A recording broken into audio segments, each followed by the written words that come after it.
Setelah menyelesaikan kunjungan kenegaraannya ke Rusia, Presiden Prabowo Subianto di hari ini akan melakukan pertemuan empat mata dengan Presiden Prancis Emmanuel Macron di Paris. Kedua kepala negara akan membahas sejumlah kerjasama yang strategis.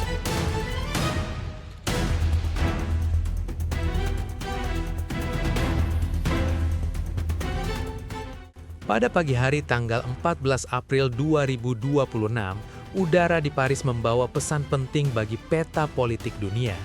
Di depan gerbang besi Istana Elysee yang ikonik, karpet merah dibentangkan bukan sekadar untuk menyambut seorang kepala negara, melainkan untuk merayakan sebuah visi baru tentang keseimbangan kekuatan global. Kedatangan Presiden Republik Indonesia, Prabowo Subianto, disambut langsung oleh Presiden Emmanuel Macron dengan jabat tangan yang erat. Sebuah gestur yang dalam bahasa diplomasi berarti respek timbal balik antara dua kekuatan yang saling membutuhkan. Pertemuan ini terjadi di titik nadir keamanan global. Di satu sisi, ketegangan di Eropa Timur belum sepenuhnya reda, dan di sisi lain, persaingan di Laut Cina Selatan semakin memanas. Di tengah jepitan dua kutub besar, Indonesia muncul sebagai suara yang tenang namun tegas. Kunjungan Prabowo ke Paris yang dilakukan tepat setelah kunjungannya ke Moskow adalah sebuah manuver catur tingkat tinggi. Ini adalah implementasi nyata dari doktrin bebas aktif yang telah dimodernisasi. Indonesia berteman dengan semua, tetapi tidak bisa didikte oleh siapapun. Pertanyaan besar yang muncul di benak para analis internasional adalah mengapa Prancis menjadi begitu krusial bagi ambisi Indonesia di tahun 2026? Selama puluhan tahun, Indonesia seringkali terjebak dalam dilema ketergantungan alutsista. Membeli dari Amerika Serikat seringkali disertai dengan syarat-syarat politik yang ketat dan ancaman embargo yang membayangi sejarah militer kita. Membeli dari Rusia memberikan keunggulan teknis, namun berisiko terkena sanksi ekonomi dari Barat, seperti CAATSA. Disinilah Prancis masuk sebagai jalan tengah yang canggih. Prancis adalah negara NATO, namun mereka memiliki tradisi panjang tentang otonomi strategis. Mereka tidak selalu sejalan dengan Washington, dan mereka memiliki teknologi militer yang setara, bahkan dalam beberapa aspek melampaui kekuatan besar lainnya. Bagi Prabowo, Prancis adalah kunci untuk memodernisasi militer Indonesia tanpa harus menyerahkan kedaulatan politik kepada blok manapun. Ini bukan sekadar belanja senjata, ini adalah tentang membeli kebebasan bertindak di panggung dunia. Untuk memahami pentingnya pertemuan 3.500 kata ini, kita harus melihat peta besar dunia tahun 2026. Dunia sedang mengalami fragmentasi ekonomi dan keamanan.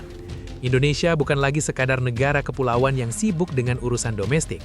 Dengan pertumbuhan ekonomi yang stabil dan posisi strategis di jalur perdagangan dunia, Selat Malaka dan ALKI, Indonesia adalah jangkar stabilitas Asia Tenggara.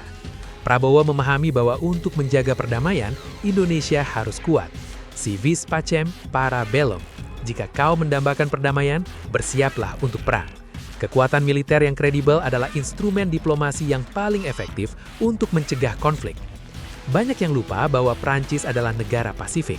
Dengan wilayah kedaulatan di Kaledonia Baru dan Polinesia Prancis, Paris memiliki kepentingan langsung terhadap stabilitas di kawasan kita.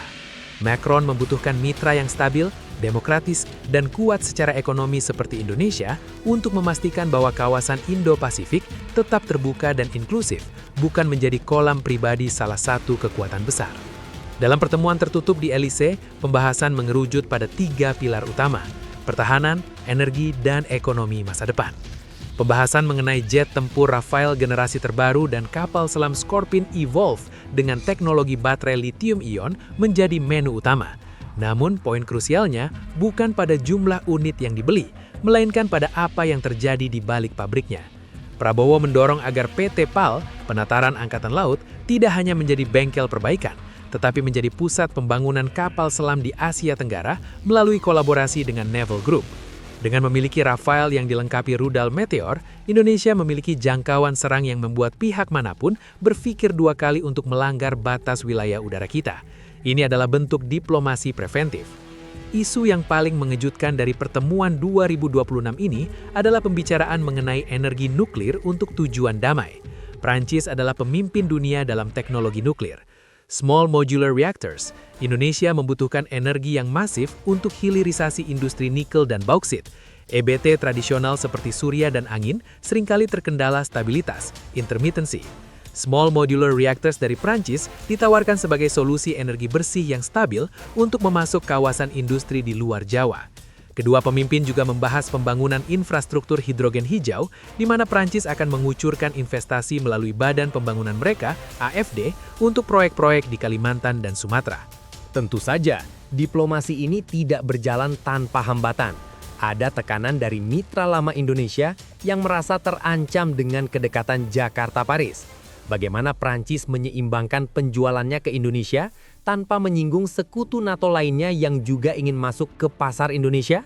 Proyek-proyek raksasa ini memerlukan skema pendanaan yang kreatif agar tidak membebani APBN secara drastis.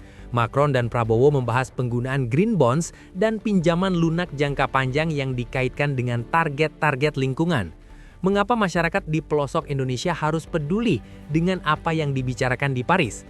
Jika TNI AL kuat dengan kapal selam Prancis, pencurian ikan oleh kapal-kapal asing atau IUU fishing bisa ditekan drastis.